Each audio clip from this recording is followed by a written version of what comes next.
বিশ্বনবী পাগলের মতো একবার হাউজে কাউসারে যাবেন, একবার সিরাতে যাবেন, একবার পুলসিরাতের দিকে, একবার হাউজে কাউসারের দিকে পাগলের মতো দৌড়াতে থাকবেন।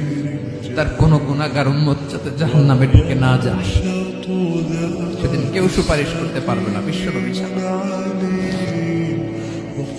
এজন্য 5 নম্বর আল্লাহ বললেন, মান যাল্লাযী ইয়াশফাউ ইনদাহু ইল্লা বিইযনিহি।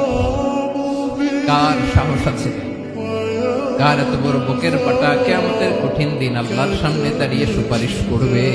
কারো ক্ষমতা নেই, কারো ক্ষমতা নাই। বিশ্বনবী সিজদায় পড়ে উম্মতের জন্য কাঁদবেন, সবাই কাঁদবে, নফসি নফসি, আল্লাহ আমারে বাঁচাও, আল্লাহ আমারে বাঁচাও। বিশ্বনবী বলবেন, উম্মতি উম্মতি।